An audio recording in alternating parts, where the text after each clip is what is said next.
Jon Snow's betrayal of Daenerys Targaryen in Game of Thrones Season 8 is among the many aspects of the final outing to get criticism.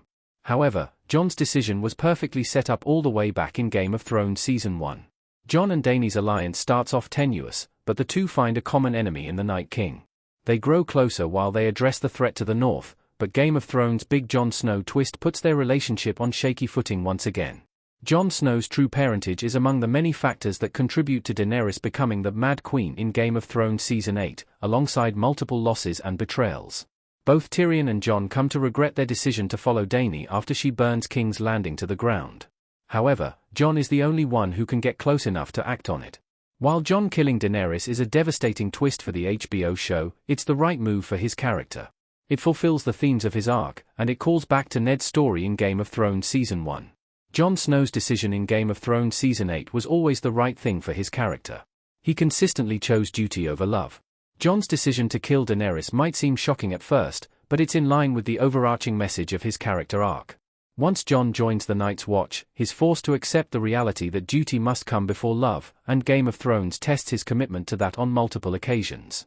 Jon's instinct is to ride to his brother after Ned's death, but his friends persuade him to remain at Castle Black. Jon chooses duty and honor over love once again when he returns to the Night's Watch after Game of Thrones Season 3. Despite falling in love with Ygritte, Jon remains loyal to the group he swore an oath to. Jon turns on Ygritte, despite his feelings for her, just as he betrays Daenerys later on. It's no surprise that Tyrion tells him duty is the death of love when discussing what to do about Daenerys. He knows Jon will place the realm and the lives of innocent people over the woman he cares about. Tyrion also knows Jon will break his oath, even though he's typically honorable to a fault. This is perhaps the most surprising aspect of Jon betraying Daenerys, as he's a man of his word. But when Jon's oath interferes with doing the right thing, he makes an exception. It's something Ned Stark also does in Game of Thrones Season 1. By highlighting the similarities between the two characters, Game of Thrones sets Jon up to betray Daenerys long before they meet. Snow's betrayal of Dany was in his blood, and Season 1 proved it. Ned's conversation with Varys teased it early on. Lord Varys holding a torch and visiting Ned Stark in the dungeon in Game of Thrones Season 1.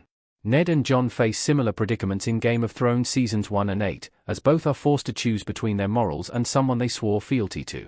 Ned realizes that Joffrey doesn't have a claim to the Iron Throne, while Jon comes to the revelation that Dany isn't fit to rule. After emphasizing the two characters' likenesses throughout its run, Game of Thrones offers them a similar choice. And while Ned and Jon come to opposite conclusions, one makes an oath against his better judgment, while the other breaks his word, they both betray their sense of honor. As one Redditor points out, both Ned and Jon are convinced to do so through references to Sansa and Arya.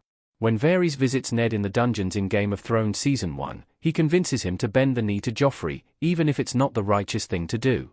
While Ned doesn't care about his own life in this scenario, he's willing to bend his morals in order to save his daughters.